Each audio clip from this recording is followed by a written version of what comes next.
Hi friends, welcome to Thinam Oru GK channel. இந்த வீடியோவில் பறவைகள் பற்றின இன்ட்ரெஸ்டிங்கான விஷயங்கள் பார்க்கலாம். முதலாவதா, உலகிலேயே மிகச்சிறிய முட்டையை இடும் பறவை எது? இதற்கான விடை தேனி ஹம்மிங் பறவை, ஹனி ஹம்மிங் பேர்ட் அப்படின்னு சொல்லுவாங்க. இரண்டாவதா, பறவைகளின் இடம்பெயர்வு பற்றிய அவ்வாறு அழைக்கப்படுகிறது. விடை பினாலஜி. உலகிலேயே மிகப்பெரிய முட்டையிடும் பறவை இனம் எது? ஆஸ்ட்ரிச், நெருப்புக்கோழி. எந்த பறவை காகத்தின் கூட்டில் முட்டையிடுகிறது? குயில், கூடுகட்டி வாழத் தெரியாத ஒரே பறவை. புறாக்கள் வளர்க்கப்படும் இடத்திற்கு பெயர் என்ன?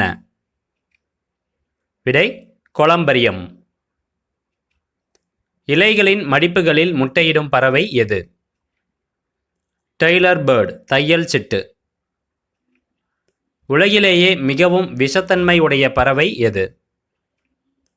தொப்பி பிடோகி, அதாவது இங்கிலீஷில் ஹூடட் பிடோகி அப்படின்னு சொல்லுவாங்க. இதன் தோல், இறகுகள் மற்றும் பிற திசுக்களில் பலவிதமான பேக்ட்ரோசோடாக்சின் என்ற நச்சுக்கள் உள்ளன. எந்த பறவையால் தன் தலையை 360 டிகிரியிலும் திருப்ப முடியும்? அவுல், ஆந்தை. தலைகீழாக உணவு உண்ண முடிந்த ஒரே பறவை இனம் எது? ஃப்ளமிங்கோ. எந்த பறவையால் பின்னோக்கி பறக்க முடியும்? விடை ஹம்மிங் பறவை. சிறந்த பார்வை திறன் கொண்ட பறவை எது? விடை கழுகு, ஈகிள். எந்த பறவையால் சுமார் 800 வெவ்வேறு வார்த்தைகளை பேச முடியும்? ஆப்பிரிக்கன் கிரே பேரட், 800 வார்த்தைகள் பேச முடியும் அப்படின்னு சொல்கிறாங்க. மிக நீளமான இறக்கைகள் கொண்ட பறவை எது? விடை அல்பட்ராஸ். நீருக்கடியில் பறக்க முடிந்த ஒரே பறவை எது? விடை பப்பின்ஸ். எந்த பறவையால் தூங்கிக் கொண்டே பறக்க முடியும்? விடை கப்பர் பறவை, பிரைகேட் பேர்ட்ஸ் அப்படின்னு சொல்லுவாங்க. எந்த பறவையால் கண்களை அசைக்க முடியாது? விடை அவுல், ஆந்தை. பறக்க முடியாத பறவை எது?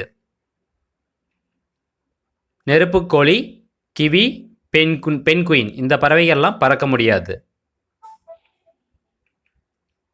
எந்த பறவை மீன்களை சேமிக்க பெரிய தொண்டை பையை கொண்டுள்ளது? விடை பெலிகான்ஸ். பறவைகளின் ராஜா என்று அழைக்கப்படும் பறவை எது? விடை பிலிப்பைன் ஈகிள். உலகிலேயே எந்த பறவை மிகப்பெரிய அலகை கொண்டுள்ளது? இதற்கான விடை தௌகான். இந்த பறவை தான் உலகிலேயே மிகப்பெரிய அலகை கொண்டுள்ளது அப்படின்னு சொல்கிறாங்க. ஓகே ஃப்ரெண்ட்ஸ், இந்த வீடியோவில் மொத்தமாக பறவைகள் பற்றின 20 இன்ட்ரெஸ்டிங்கான விஷயங்கள் நீங்கள் தெரிஞ்சிருப்பீங்க. ஸோ இந்த மாதிரி இன்ஃபர்மேஷன் நிறையா நீங்கள் தெரிஞ்சுக்கணும் அப்படின்னா மறக்காமல் எங்கள் சேனல் வந்து சப்ஸ்கிரைப் பண்ணி எங்கள் சேனலுக்கு சப்போர்ட் பண்ணுங்கள். மீண்டும் அடுத்த ஒரு நல்ல பதிவில் சந்திக்கலாம். நன்றி, வணக்கம்.